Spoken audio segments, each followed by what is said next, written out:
Assalamualaikum warahmatullahi wabarakatuh. Kembali lagi di kelas Butias. Kali ini kita akan membahas teks laporan percobaan bagian kedua. Oke, ada kompetensi dasar apa saja di sini? Yang pertama, KD 3.2 menelaah struktur dan kebahasaan dari teks laporan percobaan yang didengar dan dibaca. Kemudian KD 4.2 menyajikan tujuan, bahan atau alat, langkah, dan hasil dalam laporan percobaan secara tulis dan lisan dengan memperhatikan kelengkapan data, struktur, aspek kebahasaan, dan aspek lisan. Kemudian, tujuannya apa setelah kita bisa menguasai seluruh KD ini? Tujuan yang pertama, siswa dapat menelaah struktur teks laporan percobaan. Kemudian, tujuan yang kedua, siswa dapat menelaah kaidah kebahasaan teks laporan percobaan. Selanjutnya, tujuan yang ketiga, siswa dapat menyajikan teks laporan percobaan dengan memperhatikan struktur dan kaidah kebahasaan dengan baik. Selanjutnya, kita masuk ke materi. Tipe teks laporan kalian pasti masih ingat, bukan? Ada berapa tipe? Ada 2 tipe. Tipe yang pertama, tipe yang seperti ini, teks laporan hasil observasi atau hasil pengamatan. Kemudian tipe yang kedua, ini dia, sebuah laporan hasil percobaan. Nah, ini dia yang akan kita pelajari struktur dan kaidah kebahasaannya. Mari kita simak. Sebelum masuk ke struktur laporan percobaan secara khusus, kita ketahui terlebih dahulu, kita ingat kembali bahwa struktur teks laporan secara umum memiliki 2 bagian. Bagian yang pertama adalah bagian umum, yaitu biasanya berisi klasifikasi dan pernyataan. Bagian kedua adalah uraian, itu struktur laporan secara umum. Baik, untuk struktur laporan percobaan secara khusus, ada beberapa bagian atau struktur, yaitu ada bagian tujuan, alat dan bahan, langkah-langkah atau prosedur, hasil, dan simpulan. Baik, kita lanjutkan materi kita. Contoh analisis teks laporan percobaan seperti apa? Dari teks yang berjudul menguji kandungan vitamin C, kita bisa analisis struktur teks laporan percobaan. Silakan adik-adik simak. Untuk bagian ini, paragraf pertama merupakan bagian tujuan. Kemudian, untuk paragraf kedua merupakan bagian alat atau bahan. Selanjutnya, pada bagian yang ketiga, silakan adik-adik simak. Ini adalah bagian langkah-langkah. Selanjutnya bisa adik-adik simak.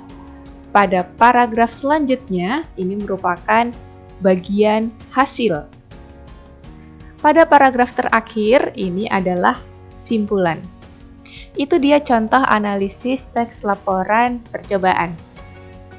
Mudah bukan? Bisa dipahami?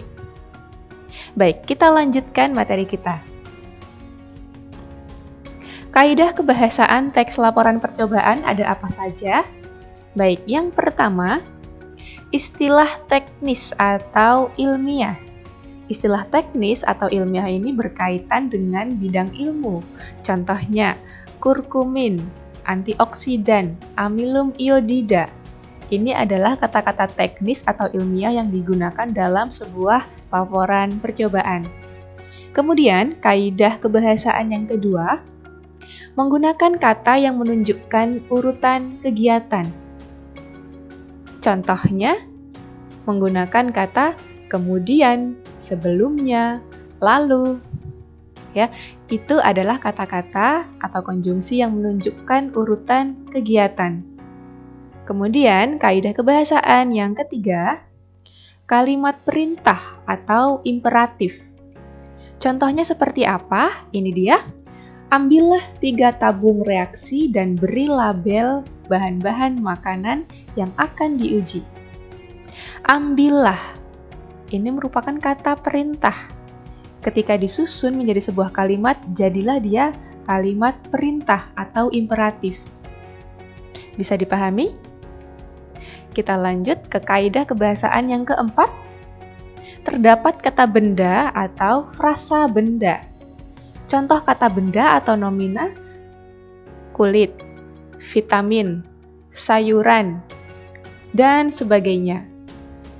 Sedangkan untuk contoh frasa benda, ada jeruk nipis, tabung reaksi, jambu biji merah, dan sebagainya. Perbedaannya apa kata benda dengan frasa benda? Kalau kata hanya terdiri dari satu kata, kalau frasa terdiri lebih dari satu kata. Bisa dipahami? Baik, kita lanjut ke kaidah kebahasaan yang kelima. Kata kerja aktif. Baik, ciri kata kerja aktif itu apa? Seluruh kata kerja dengan awalan meng dan ber, ini adalah kata kerja aktif. Contohnya, menyiapkan, menggunakan, menggunting, berbaring, berdiri. Itu adalah contoh-contoh kata kerja aktif. Bisa dipahami? Bisa ya? Kita lanjutkan.